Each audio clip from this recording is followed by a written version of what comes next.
अस्सलाम वालेकुम dear students and viewers, hope you are all fine. देखिए, प्रीवियस लेक्चर में हमने क्वार्टाइल डिवीजन कैलकुलेट किया फॉर कंटिन्यूस सीरीज। चलिए आज हम इस डिस्कशन को फिर से कंटिन्यू रखते हैं और एक इलस्ट्रेशन लेते हैं, ठीक है ना। That will be easy for to you make calculations. देखिए, हमने एक और एग्जांपल ली है। आपके सामने एक सीरीज है in the form of data relating to wages and the number of workers. जो हमारा क्लास है it's wages and F is the number of workers.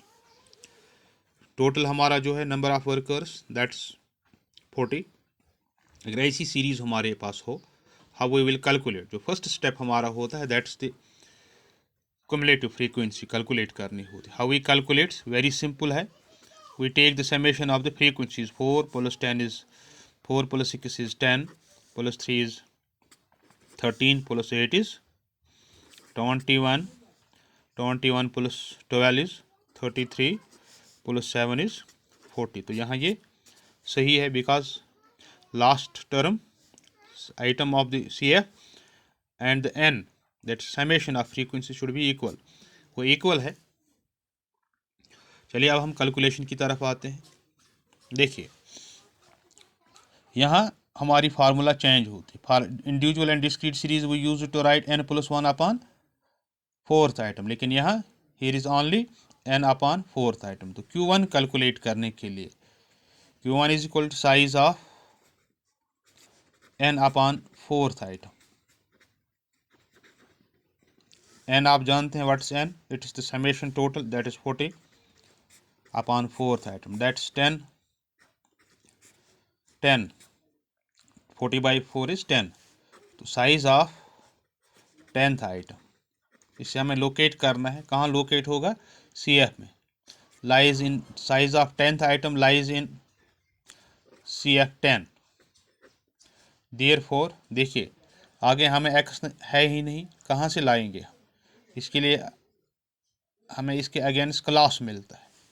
So size of 10th item lies in CF 10। Therefore हमारा जो quartile class है, quartile class is 5 to 10। अब इस class में से हमने Q1 को सर्च करना है। कैसे? उसके लिए हमने अप्लाई करना है।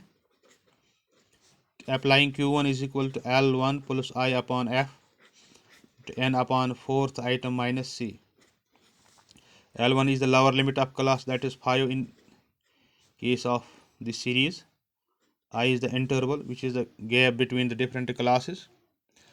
That's interval is here 5. Now what's frequency? Frequency is 6 here. What's n upon fourth? ये हमने कैलकुलेट किया 10। C is the cumulative frequency preceding the class। देखिए, हमारा क्लास क्या था? 5 to 10, और वहाँ हमारी जो CF थी 10, इससे आगे क्या है? It is 4। ठीक, 5 + 5/6 इज 0.833। अब यहाँ 10 में से 4 लेस कीजिए, 6 बचता है। 5 + 0.833 into 6 is 4.99। so we will get here 9.99, that is same as 10। this is Q1। अब हमें Q3 चाहिए। चलिए Q3 की तरफ आते हैं। Q3 will be equal to size of 3 into n upon fourth item, because it's the third quartile। size of 3n upon n is 40। 4 is from formula, that is 3 4s are 20, 12, 120/4 is 30। तो size of 30th item कहाँ है? ये lies in CF 33 में है, 40 में भी है, लेकिन हमने लावेस्ट वाला लेना है जिसमें एग्जैक्ट एग्जिस्ट कर रहा हो। तो ये 33 में मौजूद है। Therefore our quartile class is, हमारा क्लास क्या होगा? इसके अगेंस्ट में 20 to 25, और फ्रीक्वेंसी क्या है हमारी? 12। 20 to 25। अब यहाँ अप्लाई कीजिए आप, applying Q3 is equal to size of L1 plus I upon F into N upon fourth item, 3N upon fourth item minus C. Now what is the lower limit of our class here? It's 20. 20 plus I interval is same 5. F is here 12. N upon fourth is 30. N upon fourth is 30. Now what is the cumulative frequency which precedes this? Is 21. That is C is 21. जो हमारी existing, जिसमें हमारा value exist होता है, उससे पहले जो C F हो उसे हम सी कहते हैं, वही यहाँ पे 21 है। अब 5 को डिवाइड कीजिए by 12, you will get 0.416। 30 minus 21 is 9, that is 20 plus multiply कीजिए 9 को 0.416 से, you will get how much? 3.74। अब 23.74 हमारा Q3 है। अब हमें Q1 भी मिल गया, Q3 भी मिला, दोनों हमारे पास अवेलेबल है। It is 10 and it's 23.74। अब हमें कैलकुलेट क्या करना है, हमें चाहिए QD। Our QD will be equal to Q3 minus Q1 divided by 2. Now what was our Q3? It is 23.74.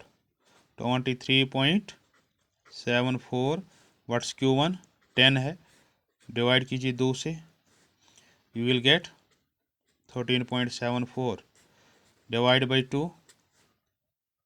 we will get 2 6s are 12, 2 8s are 16, 2 7s 6.87 will be our QD for this series।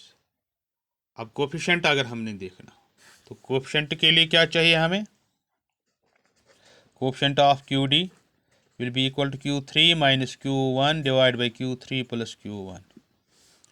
Simply you have to divide, first subtract then add Q3, that is 23.74 minus 10 divided by 23.74 plus 10. Now what will you get? 13.74 divided by 33.74. Dividing this by this, you will get 0.4 as coefficient of quartile deviation। ठीक है ना, तो इस तरह से आप जान गए। It's our second example.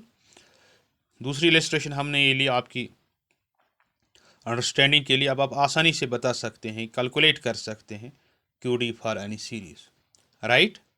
तो इस तरह से हमने क्वार्टाइल डिविएशन पे अपना डिस्कशन कंप्लीट किया। और एक बात यहाँ रखिए, इसमें इसका जो सबसे मेरिट, इंपॉर्टेंट मेरिट आपने देखा होगा, it's very simple to calculate and understand, right. और ये एक्सट्रीम आइटम्स से इस पर कोई असर नहीं होता, that's it is less affected by the extreme items. Extreme items क्या होते हैं पहले ही मैं बता चुका हूँ, too big and too small, उनका इस पर ज़्यादा असर नहीं होता। लेकिन डिमेरिट आपका इसका ये देख लिया कैलकुलेशन के दौरान ही कि यहाँ हम सभी आइटम्स को इंक्लूड नहीं करते हैं। So it's not based on all the items of the series.